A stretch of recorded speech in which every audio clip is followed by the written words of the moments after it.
Hello dear students, welcome back to the channel.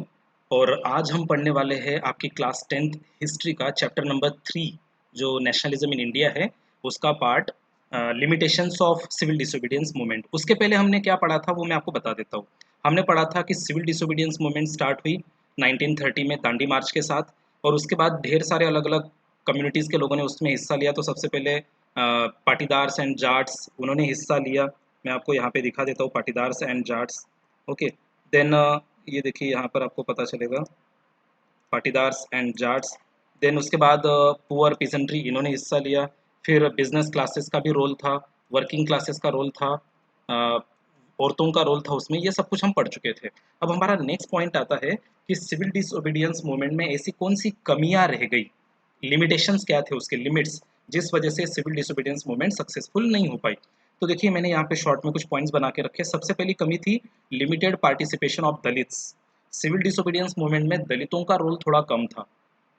क्यों कम था वो भी हम आगे पढ़ लेंगे।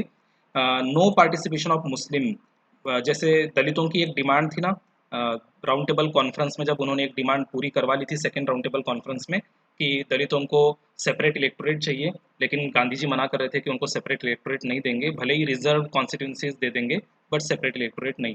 तो इस वजह से शायद दलितों का रिलेशन कांग्रेस के साथ थोड़ा खराब हुआ।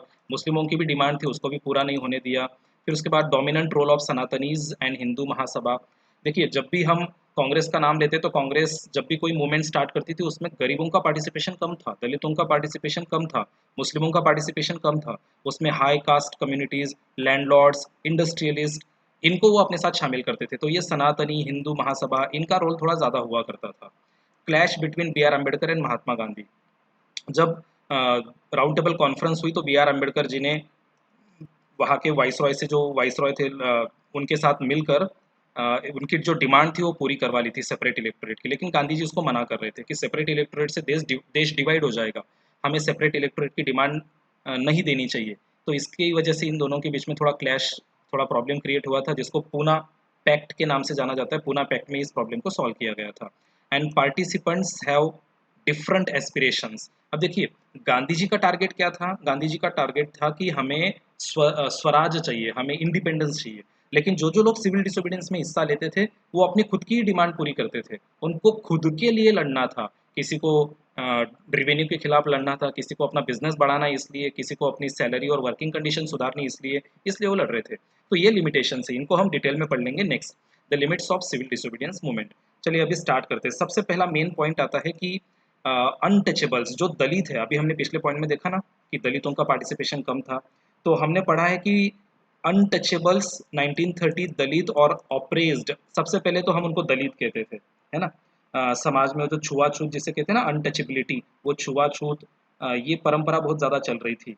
तो 1930 के बाद खुद को दलित या उत्पीड़न कहने लगे थे बहुत सारे वो लोग थे जो खुद को दलित कहने लग गए। उनके ऊपर अन्याय होता था, अनटचेबल थे। लेकिन गांधी जी ने उनको नाम दिया था हरिजन। तो वो दलित खुद को कहते थे कि हम दलित है क्योंकि हमारे ऊपर अन्याय होता है, ऑप्रेस्ड है, हमारे ऊपर बहुत सारे अलग अलग प्रकार से अन्याय होता रहता है। Okay, Congress had ignored the Dalits. हमने पहले ही बताया आपको, कांग्रेस ने दलितों को इग्नोर किया था जब उन्होंने अलग अलग कम्युनिटीज़ के साथ मिलकर मूवमेंट स्टार्ट की थी फॉर फियर। अब वो क्यों दलितों का विरोध कर रहे थे? क्योंकि उनको लगता था कि शायद सनातनी जो अपर कास्ट कम्युनिटी के लोग हैं वो कांग्रेस से नाराज हो जाएंगे। अगर दलितों का साथ दिया तो ये अपर कास्ट, सनातनी, कंजर्वेटिव, हिंदू कास्ट, हिंदू जो कंजर्वेटिव ना, रूढ़िवादी, पुरानी बातों को पकड़ के बैठे हुए लोग, तो ये नाराज हो जाएंगे। इसलिए कांग्रेस दलितों का साथ नहीं दे रही थी, दलितों पर ध्यान नहीं दे रही थी, है ना। बट गांधी जी बहुत ही ज्यादा सीरियस थे इस चीज के बारे में। Gandhi ji declared that swaraj would not come if untouchability was not ended. Gandhi ji कहते थे स्वराज मिलेगा ही नहीं जब तक हम अपने ही देश के लोगों के साथ इक्वालिटी नहीं रखेंगे, तो हमें कैसे आज़ादी मिलेगी, कैसे स्वराज मिलेगा। इसलिए देखिए गांधी जी ने क्या किया अनटचेबल्स के लिए। अनटचेबल्स हरिजन और द चिल्ड्रन ऑफ सॉरी और the children of God, Gandhi ji ने उनको नया नाम दिया कि ये हरि, हरि मतलब विष्णु जी, हरिजन विष्णु के बच्चे हैं सबके सब, और ये चिल्ड्रन ऑफ गॉड है। ओके, गांधी जी ने इनके लिए सत्याग्रह भी किया। सत्याग्रह कंसेप्ट हम पहले ही पढ़ चुके हैं। सत्याग्रह तब होता है जब आप अपनी जगह पे सही हो। तो गांधी जी ने इनके लिए सत्याग्रह किया। किस काम के लिए? To secure them entry into temples. दलितों को मंदिरों में एंट्री नहीं थी। वैसे बी आर अम्बेडकर जी ने भी दलितों के लिए बहुत मेहनत की थी। उन्होंने 1928 में दलितों के लिए एक मूवमेंट स्टार्ट की थी, टेम्पल एंट्री मूवमेंट, है ना। फिर उसके बाद access to public wells, Gandhi ji ने उनको, जो गांव में कुआं वगैरह होता था, पानी पीने नहीं देते थे उनको, तो गांधी जी ने उनको वहाँ पानी पीने की परमिशन मिलनी चाहिए, इसके लिए भी लड़ाई लड़ी। वेल्स, टैंक्स, रोड, रोड पे भी उनको चलना मुश्किल था। स्कूल्स में उनको पढ़ने नहीं देते थे। हमने बी आर अम्बेडकर जी की लाइफ में बहुत सारी बुक्स, सीरियल्स और फिल्म्स देखे जिसमें हमें पता चलता है कि उनको किस तरह से दलित होने का या फिर लोअर कास्ट होने का नुकसान झेलना पड़ा। गांधी जी ने खुद ने दलितों की कंडीशन सुधारने के लिए, ये दिखाने के लिए कि जो दलित काम करते हैं ना वो कम प्रतिष्ठा वाला नहीं है, उसको दिखाने के लिए उन्होंने खुद ने टॉयलेट्स क्लीन किए। ये दिखाने के लिए कि उनकी भी रिस्पेक्ट और डिग्निटी होती है, भंगी जिसे हम कहते हैं, स्वीपर्स।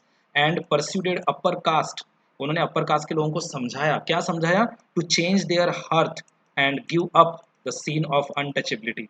वो अपना मन जो है ना उसको बदले, वो इस तरह का जो हृदय जो है ना उसका परिवर्तन करे और इस प्रकार का जो पाप है, सीन, इस अनटचेबिलिटी के पाप को बंद कर दे। तो गांधी जी ने उनकी कंडीशन सुधारने की कोशिश की। लेकिन बी आर अम्बेडकर जी और बाकी दलित नेताओं को लगता था कि सिर्फ ऐसा करने से दलितों की कंडीशन नहीं सुधरेगी, तो दलितों को कुछ देना चाहिए, दलितों को कुछ मिलना चाहिए। तो क्या हुआ देखिए, मेनी दलित लीडर्स बिगैन ऑर्गेनाइजिंग देमसेल्व्स। देखिए गांधी जी ने जो किया वो रिस्पेक्ट के लिए, लेकिन बाकी लोगों का सोचना था कि हमें रिस्पेक्ट के साथ नौकरी, पैसे, रिजर्वेशन, ये चीज़ें भी चाहिए, सिर्फ रिस्पेक्ट से तो पेट नहीं भरता ना, है ना? तो बहुत सारे जो दूसरे दलित नेता थे उन्होंने ऑर्गेनाइजेशन बनाना शुरू कर दिया, डिमांडिंग रिजर्व सीट्स। पहले उन्होंने रिजर्व सीट्स की डिमांड की इन एजुकेशनल इंस्टीट्यूशंस, जहाँ जहाँ पे एजुकेशन इंस्टीट्यूशंस है, कॉलेजेस है वगैरह। एंड अ सेपरेट इलेक्टोरेट, अब ये सेपरेट इलेक्टोरेट बहुत ही अलग पार्ट है। सेपरेट इलेक्टोरेट मतलब कोई पर्टिकुलर एरिया जहाँ पे सिर्फ दलित ही इलेक्शन लड़ेंगे, सिर्फ दलित ही इलेक्शन लड़ेंगे और वही जीतेंगे, परमानेंटली वो एरिया उनका हो जाएगा, सेपरेट। लेकिन गांधी जी कहते थे ऐसा नहीं होना चाहिए, इससे में तो देश डिवाइड हो जाएगा। आज आपने मांग लिया, कल कोई और सेपरेट इलेक्टोरेट मांग लेगा, परसों कोई और मांग लेगा, ऐसे में तो देश डिवाइड हो जाएगा। आप हमेशा अपने ही एरिया में सिमट कर रह जाओगे, इसे सेपरेट इलेक्टोरेट नहीं दे सकते। वो उन्होंने राउंड टेबल कॉन्फ्रेंस में डिमांड पूरी करवा ली थी बी आर अम्बेडकर जी ने। That would choose Dalit members for legislative council. Separate electorate में सिर्फ दलित लोग ही इलेक्शन लड़ सकते हैं और वो जीत सकते हैं। Political empowerment they believed would resolve the problems of their social disabilities. देखो दलित नेताओं को क्या लगता था कि हमें पॉलिटिक्स में पावर मिलनी चाहिए। अगर पॉलिटिक्स में हमें पावर मिलेगी तो हम, हमारे ऊपर जो अन्याय होता है, हमारे ऊपर जो किसी भी प्रकार का दुर्बलता की वजह से हमारे ऊपर जो अन्याय होता है वो अन्याय खत्म हो जाएगा। To resolve the problem of their social disability, disable मतलब हम एक प्रकार से हैंडीकैप पर्सन कहते हैं ना, तो इनके पास भी कोई पावर नहीं, तो ये भी एक प्रकार से हैंडीकैप की तरह ही है। ऐसे दलित नेता सोचते थे उनके खुद के बारे में। Dalit participation in civil disobedience movement was therefore limited. अब देखिए दलितों की डिमांड शायद कांग्रेस समझ नहीं पा रही थी या मना कर रही थी, जिस वजह से दलितों का सिविल डिसोबीडियंस में पार्टिसिपेशन कम था। तो ये कुल मिला के हमारा पॉइंट बनता है less participation of Dalits in civil disobedience movement. देखो ये पिछली वाली इसमें दिखा है ना, लिमिटेड पार्टिसिपेशन ऑफ दलित्स, उसके ऊपर हम डिटेल में पूरी स्लाइड पढ़ रहे हैं, है ना? तो इतनी सारी चीजें हम उसमें समझ सकते हैं। Particularly in Maharashtra and Nagpur region where their organisation was quite strong. Nagpur में तो आज भी उनकी ऑर्गेनाइजेशन बहुत मजबूत है, दलित लोगों की, जिनको हम हरिजन कहते हैं। तो इन लोगों ने सोच लिया था कि अगर हमें हमारी डिमांड्स नहीं मिलती तो फिर हम सिविल डिसोबीडियंस मूवमेंट में हिस्सा लेके करेंगे क्या, है ना? तो ये दलितों का पार्ट हो गया। अब दलितों की तरफ से लड़ने वाले कौन? तो doctor B R Ambedkar ji, बहुत ही great personality, who organise depress classes association in 1930। उन्होंने 1930 में दलितों के लिए एक एसोसिएशन बना दी, है ना? अब क्या हुआ, एसोसिएशन बनाने के बाद जब वो राउंड टेबल कॉन्फ्रेंस में गए, गांधी जी के साथ गए, है ना, तो वहाँ पे काफी विवाद हुआ। Clash with Mahatma Gandhi at the second round table conference, second round table में, है ना, क्योंकि फर्स्ट में गांधी जी तो गए ही नहीं थे, कांग्रेस पार्टी ने बाइकआउट कर दिया था, बाकी लोग गए थे but not Congress. Okay, conference by demanding separate electorates for Dalits. वहाँ पे बी आर अम्बेडकर जी ने दलितों के लिए सेपरेट इलेक्टोरेट की डिमांड रखी, और वो डिमांड जो है ना वो पूरी भी हो गई, वो डिमांड मान ली गई। अब गांधी जी कहते थे कि ये तो गलत है, आप सेपरेट इलेक्टोरेट मांगोगे तो बाकी लोग भी मांगेंगे, ऐसे में देश डिवाइड हो जाएगा, बंटवारा हो जाएगा फिर से। When British government considered Ambedkar's demand, उन्होंने मान लिया ब्रिटिशों ने, गांधी जी ने फिर फास्ट आमरण उपोषण शुरू कर दिया। गांधी जी का कहना था कि हम एक तरफ देश को यूनाइट करने की बात कर रहे हैं, और अगर आप इस तरह से डिमांड रखोगे तो फिर हम तो देश, हमारा जो देश है उसको यूनाइट करने की जो प्रक्रिया है, प्रोसेस है, वो धीमी पड़ जाएगी। इसे गांधी जी मना कर रहे थे और वो अनशन पर चले गए। जब तक बी आर अम्बेडकर जी अपनी डिमांड पीछे नहीं लेते, मैं जब तक बी आर अम्बेडकर जी अपनी डिमांड को कैंसिल नहीं करते तब तक मैं उपोषण करता रहूंगा, मैं मर भी गया तो भी चलेगा, इस तरह से उन्होंने बोल दिया। ही believed that separate electorates for Dalit would slow down. देखो अभी मैंने बताया ना कि सेपरेट इलेक्टोरेट देने से हमारी जो मूवमेंट है वो स्लो हो जाएगी, जो non cooperation civil disobedience movement चल रही थी वो स्लो हो जाएगी। इसलिए वो मना कर रहे थे बी आर अम्बेडकर जी को कि आप सेपरेट इलेक्टोरेट की डिमांड मत रखिए। तो जब गांधी जी अनशन पे बैठ गए तो बी आर अम्बेडकर जी को लगा कि गांधी जी का दबाव इंडिया में बहुत ज़्यादा है, गांधी जी को लोग मानते हैं और अगर उनको कुछ हो गया तो अच्छा नहीं होगा। इसे अम्बेडकर अल्टीमेटली एक्सेप्टेड, अम्बेडकर जी ने गांधी जी की बात को समझ लिया और उन्होंने सेपरेट इलेक्टोरेट की जो डिमांड थी ना उसको छोड़ दिया। देखिए गांधी जी का कितना प्रभाव था इंडिया में, गांधी जी पोजीशन, उनको पता था गांधी जी की पोजीशन बहुत स्ट्रांग है इंडिया में, इसलिए हम उनके खिलाफ नहीं जा सकते। And the result was Poona pact, और गांधी जी और बी आर अम्बेडकर जी के बीच में पूना पैक्ट नाम का एक पैक्ट साइन हुआ 1932 में। और इस पूना पैक्ट में लिखा गया कि जो दलित है उनको सेपरेट इलेक्टोरेट तो नहीं मिलेगा लेकिन रिजर्वेशन मिल जाएगा। इट गेव डिप्रेस क्लासेस क्या, reserve seats in provincial and central legislative councils, उनको रिजर्व सीट्स मिल गए, but they were to be voted in the general electorate. Separate electorate मतलब वहां पे सिर्फ वही लोग खड़े रहेंगे दलित, अब जनरल इलेक्टोरेट मतलब वहां पे सभी लोग खड़े हो सकते हैं। अगर दलितों को खड़ा होना इलेक्शन में तो खड़े रहिए, वहां पे बाकी लोग भी वोट कर सकते हैं, सभी लोग वोट कर सकते हैं और सभी लोग इलेक्शन लड़ सकते हैं। तो अब उनको रिजर्व सीट्स मिल गई जहाँ पे वो इलेक्शन लड़ सकते हैं लेकिन वोट उनको सभी लोग करेंगे, है ना।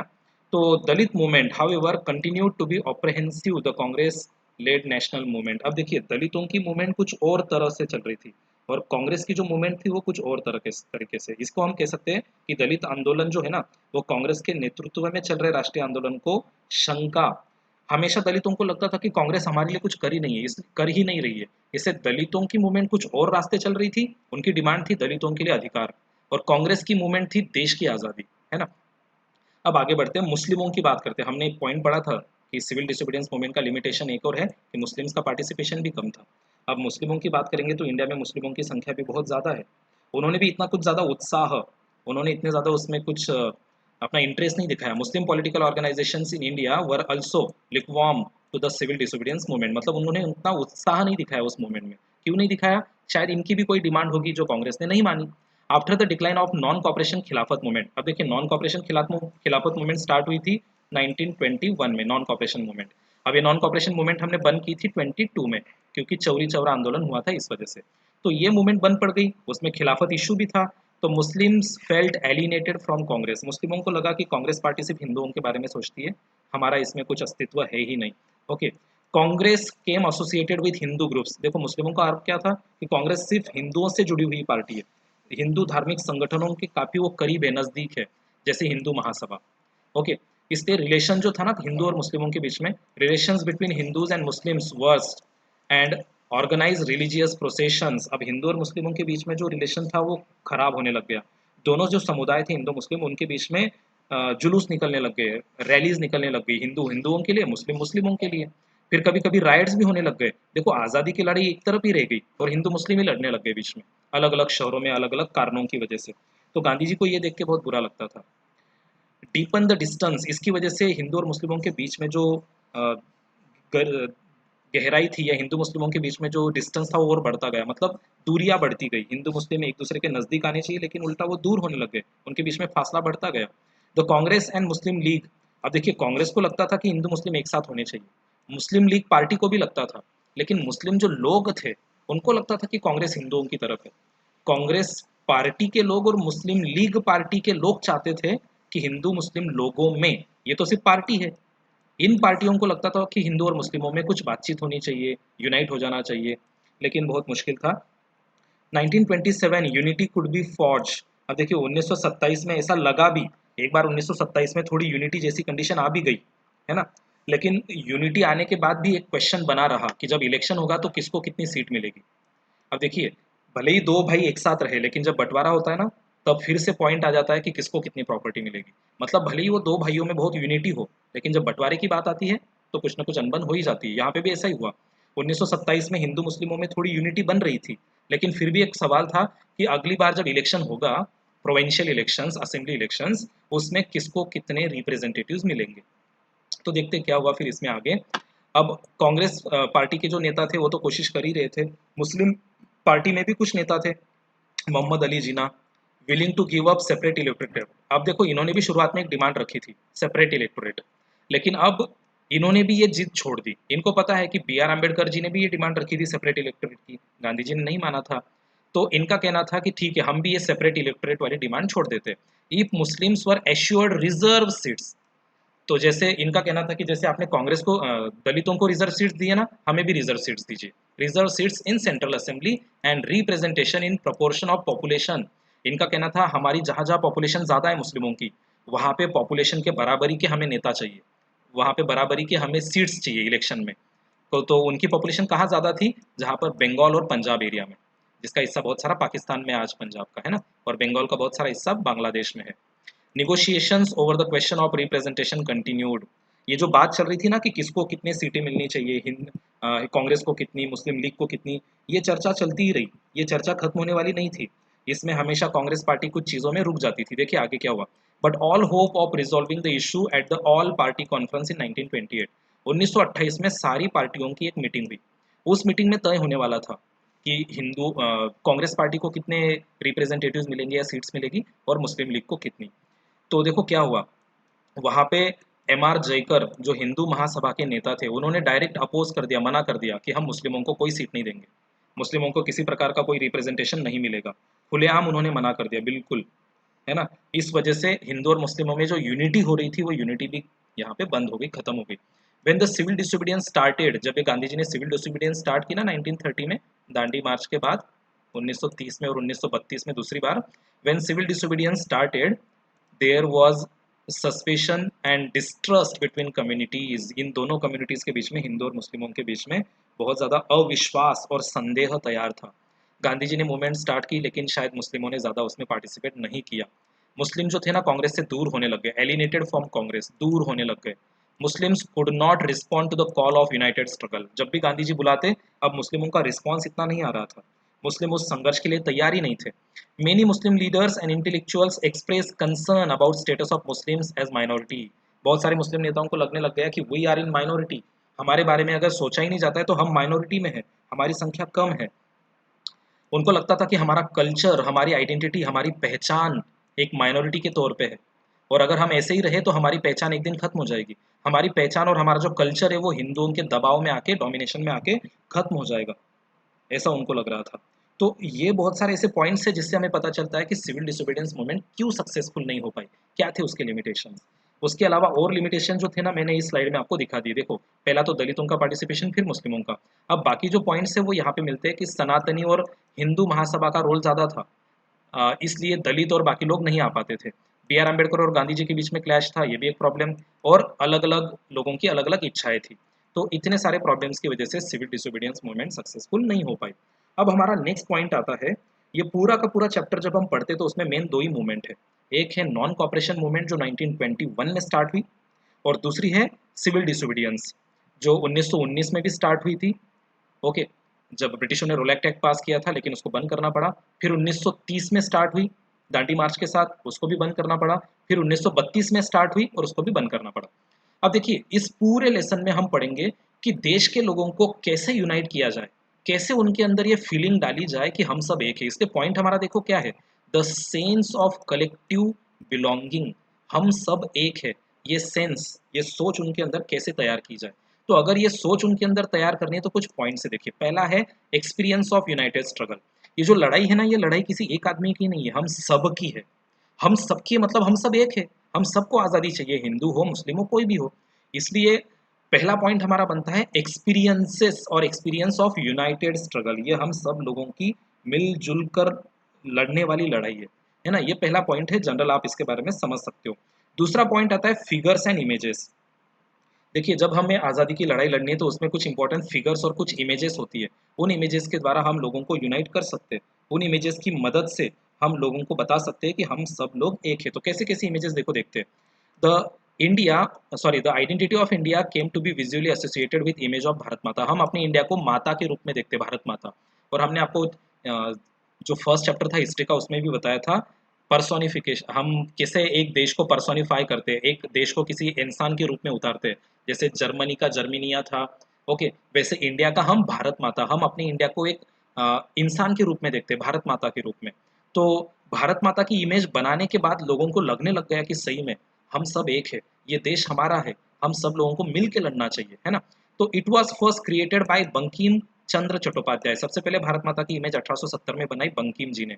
Okay, he wrote Vande Mataram, उन्होंने वंदे मातरम नाम का सॉन्ग भी लिखा। देखिए, जब हम गीत वगैरह गाते हैं ना, तो गानों से भी लोगों के अंदर वो जज्बा तैयार होता है। ठीक है, तो वंदे मातरम नाम का सॉन्ग जो उन्होंने लिखा अपनी मदरलैंड के लिए, वंदे मातरम, वंदे मतलब हम नमन करते हैं हमारी मातृभूमि को। Later it was included in his novel Anand Math, उन्होंने नॉवेल लिखा था उसमें उसको उन्होंने बाद में शामिल करवा दिया। And widely song during the स्वदेशी मूवमेंट इन बंगाल, जब स्वदेशी मूवमेंट चल रही थी तो लोग वंदे मातरम गीत गाते थे। तो देखो, लोगों को यूनाइट किसने किया, इस इमेज ने यूनाइट किया, वंदे मातरम सॉन्ग ने यूनाइट किया, इससे फिगर्स एंड इमेजेस, है ना। मूव बाय स्वदेशी, जब हम स्वदेशी मूवमेंट की बात करते हैं तो अवनींद्र नाथ टैगोर जी का नाम आता है। उन्होंने भी भारत माता की एक नई पेंटिंग बनाई, इमेज बनाई। In this painting Bharat Mata is portrayed as an figure, aesthetic figure, she is calm, एक शांत चेहरे पे स्वभाव है उसका, कंपोज्ड, डिवाइन, बिल्कुल एक स्पिरिचुअल दिख रही है, डिवाइन दिख रही है, महान ऐसी इमेज है। तो इस तरह की उन्होंने इमेज बनाई अभिनंद्र नाथ जी ने। इन सब्सिक्वेंट ईयर्स, अब जैसे जैसे दिन बीतते गए तो फिर आगे क्या हुआ, in subsequent years many different forms, फिर लोगों ने और अलग अलग तरीके से भारत माता की इमेज बनाई, और अलग अलग तरीके से भारत भारत जो देश है ना उसको तस्वीरों में उतारा। अब मैप तो हम हमेशा देखते ही रहते हैं, लेकिन भारत को अलग अलग रूप में दिखाया, कभी बिल्कुल गुस्से में, तो कभी शांत, कभी हाथ में किताब है, तो कभी हाथ में लोगों के अधिकारों के बारे में कुछ चार्टर ऑफ पीपल्स राइट है, कभी हाथ में मशाल है, तो कभी हाथ में एक माला है। इस तरह से ऐसे पॉपुलर फोटोग्राफ्स इमेजेस बनाई and was painted by different artist, अलग अलग आर्टिस्ट ने बनाई। तो देखो, फिगर्स और इमेजेस की मदद से हम लोगों को यूनाइट कर सकते हैं, उनके अंदर हम एक ऐसा सेंस क्रिएट कर सकते हैं कि हम सब एक है। आजकल लोगों को यूनाइट करने का सबसे मेन पॉइंट मैं बताता हूँ आपको, दैट इज क्रिकेट। जब भी इंडिया पाकिस्तान की क्रिकेट होती है ना, तो इंडिया कि क्रिकेट टीम की तरफ से पूरा देश हो जाता है, फिर हम लोग भूल जाते हैं कि हम हिंदू है कि मुस्लिम है कि कुछ और है। तो आज लोगों को यूनाइट करने के लिए कौन सा फैक्टर है, क्रिकेट। लेकिन उस वक्त कौन सा फैक्टर हम समझ सकते हैं, that is figures and images. अब अगला नंबर आता है इंडियन फोकलोर।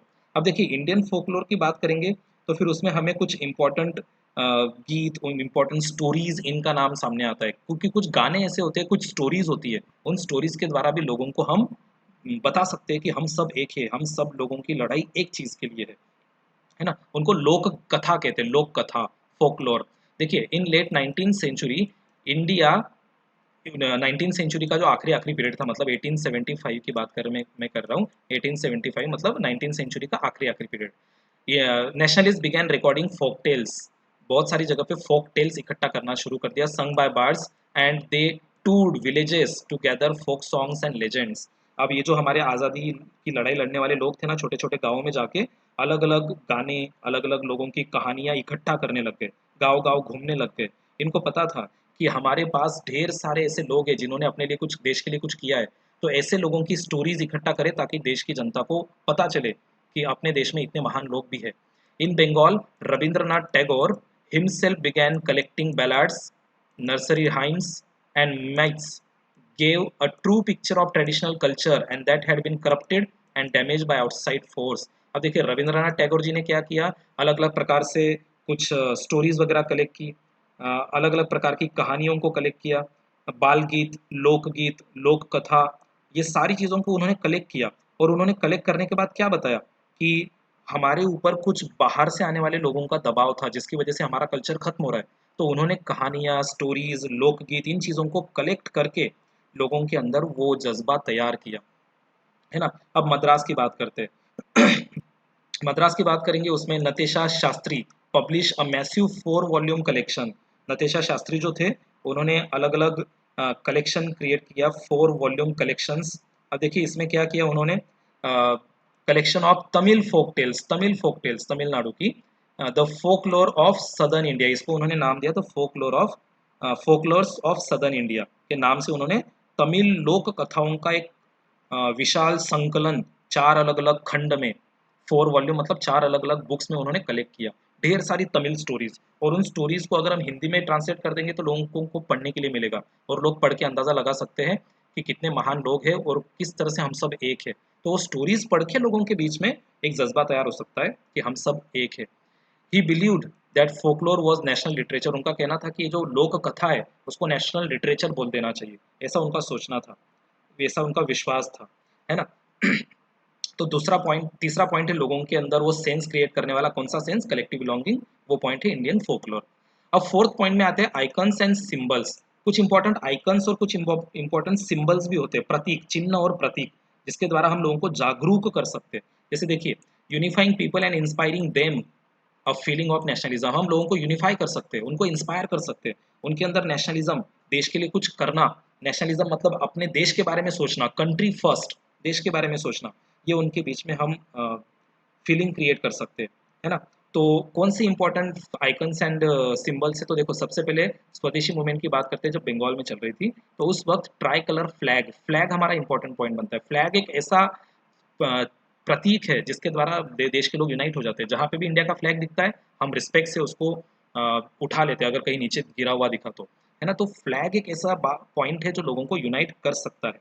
जिसमें कौन से कलर है, red, green and yellow was design, मतलब पहले ये फ्लैग डिजाइन किया गया। It had 8 lotus representing 8 provinces of British India.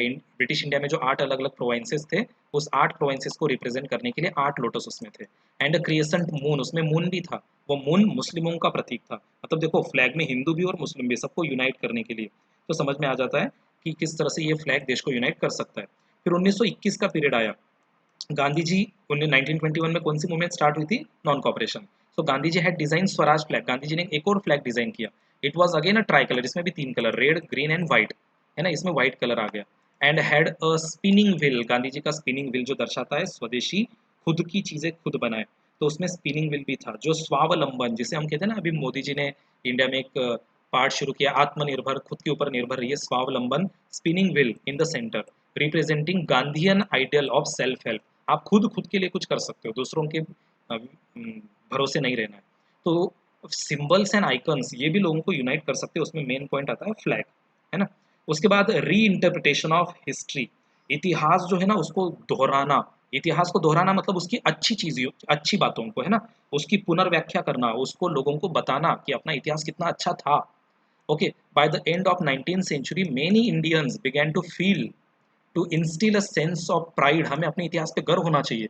जब भी हम शिवाजी महाराज जी का नाम लेते हैं, छत्रपति शिवाजी महाराज, महाराणा प्रताप, रानी लक्ष्मीबाई, टीपू सुल्तान, अ, और न जाने कितने सारे नेताओं, कितने सारे हमारे राजाओं का, महाराजाओं का नाम लेते हैं, राजगुरु भगत सिंह, सुखदेव, उनका हम आज नाम लेते हैं तो हमें बिल्कुल गर्व महसूस होता है ना। तो इस तरह से लोगों के अंदर राष्ट्रवाद की भावना, नेशनलिज्म की फीलिंग तैयार करने के लिए सबसे इंपॉर्टेंट पॉइंट बन जाता है कि हमें अपने राष्ट्र के इतिहास के प्रति गर्व होना चाहिए। तो ये गर्व लोगों के अंदर, ये जो इतिहास के प्रति जो भाव है ना, ये लोगों के अंदर जगाना बहुत ज़रूरी है। और अगर ये जाग गया तो फिर देश की जनता यूनाइटेड हो जाएगी। Okay, the British saw Indians, अब ब्रिटिश देखो हमें क्या समझते थे पहले, British saw Indians backward and primitive, वो हमें सोच समझते थे कि हम लोग बैकवर्ड है, पिछड़े हुए, हम प्रिमिटिव है, जंगल में जैसे जानवर रहते हैं ना वैसे हम रहते हैं, इनकेपेबल ऑफ गवर्निंग देमसेल्व्स, हम अपने आप को गवर्न नहीं कर सकते, अपनी खुद की सरकार नहीं चला सकते, हम अपने आप को डेवलप नहीं कर सकते, ये हमें हमारे बारे में सोचते थे। In response Indians began looking into past and discover Indians great achievements. इसके जवाब में इंडिया के लोग जो है ना, वो उनको बताते हैं कि हम लोगों ने कितनी बड़ी बड़ी उपलब्धियां हासिल की है, हमने जीरो की कैसे खोज की, इंडिया में कितने सारे इन्वेंशंस हो चुके हैं, अतीत में हम लोगों ने कितनी कितनी अलग अलग चीज़ें तैयार की है, ये हम उसके बदले में ब्रिटिशों को समझाते हैं। तो ब्रिटिश एक तरफ हमें बैकवर्ड मानते हैं लेकिन हम बैकवर्ड है नहीं। हमारे 4,000 5,000 साल पुरानी जो हड़प्पा एंड मोहनजोदड़ो सभ्यता थी वो आज भी बहुत डेवलप है, वेल प्लान सिटीज थी वहाँ पे, है ना। Many writers wrote about glorious developments in ancient time. अब हम 4,000 साल पुरानी अगर बात करेंगे ना तो उस वक्त भी इंडिया में बहुत सारी डेवलपमेंट हो गई थी। कौन सी फील्ड में, आर्ट, आर्किटेक्चर, हमारे पुराने जो मोनूमेंट्स है आज भी, साइंस एंड मैथमेटिक्स, गणित और विज्ञान जिसे हम कहते हैं, इसमें भी हमने हमने बहुत ज़्यादा अलग अलग चीज़ें डेवलप की थी। धर्म और संस्कृति, रिलीजन एंड कल्चर, हमारे रिलीजन सबसे पुराने रिलीजन में से, हमारा कल्चर पुराना कल्चर है, सिंधु घाटी की जो सभ्यता है वो सबसे पुरानी है। लॉ एंड फिलोसफी, हमने जो कानून बनाए अलग अलग तरीके के, हमने जो लोगों को फिलोसफी दिखाई, हमने जो जीवन जीने का तरीका समझाया, क्राफ्ट, हस्तकला, हाथों से बनाई जाने वाली चीज़ें, ट्रेड, व्यापार, ये सब कुछ हमारा 3-4 हज़ार साल पहले भी था। इसका मतलब हम बैकवर्ड नहीं है। इस इतिहास पे हमें गर्व करना चाहिए, तो हमारे अंदर देशप्रेम तैयार हो सकता है। The glorious time was decline when India was colonised, और ये जो हमारा अच्छा टाइम था ना, ये ब्रिटिश जब आए इंडिया में, ब्रिटिश शासन जब आया तब हमारी हालत, हमारी कंडीशन खराब हुई। तो देखो अगला पॉइंट बनता है, this nationalist histories urge the readers to take pride. अब ये जो पूरा इतिहास है, ये पढ़ने के बाद हमें गर्व महसूस होता है कि हमने इतिहास में कितना अचीव किया था, हमारे इतिहास में पास्ट में हमने कितना कुछ स्ट्रगल किया था, कितनी कुछ हमने बुरी जिंदगी देखी थी, तो उसको हमने बदला और अच्छी लाइफ हासिल की। उसके बाद ब्रिटिशों के आने के बाद हमें और कुछ प्रॉब्लम्स फेस करने पड़े। तो ये 5 पॉइंट्स है जिसके द्वारा हम लोगों के बीच में सेंस ऑफ कलेक्टिव बिलोंगिंग, देखिए हमारा पॉइंट क्या है, सेंस ऑफ कलेक्टिव बिलोंगिंग ये क्रिएट कर सकते हैं। तो इस पूरे चैप्टर का हमारी समरी क्या बनती है, तो समरी ये बनती है कि गांधी जी जब इंडिया में वापस आए तो उन्होंने सत्याग्रह किया, फिर नॉन कॉपरेशन मूवमेंट की, लेकिन वो सक्सेसफुल नहीं हुई, इसलिए उन्होंने सिविल डिसोबीडियंस मूवमेंट स्टार्ट की, लेकिन वो भी ज़्यादा सक्सेसफुल नहीं हुई। फिर आगे और भी मूवमेंट गांधी जी ने स्टार्ट की थी। हमने इस चैप्टर में 2 पार्ट पढ़े, एक था नॉन कॉपरेशन मूवमेंट और एक था सिविल डिसोबीडियंस मूवमेंट। प्यारे बच्चों, अगर आपको ये वीडियो पसंद आया हो तो इसको लाइक कीजिए, चैनल को सब्सक्राइब कीजिएगा, शेयर कीजिएगा, और इसके पहले जो मैंने वीडियोस अपलोड किए आप उनको देखिए, तो आपको ये चैप्टर आगे समझने में आसानी होगी। थैंक यू वेरी मच, मिलेंगे हम नेक्स्ट वीडियो में। Bye bye.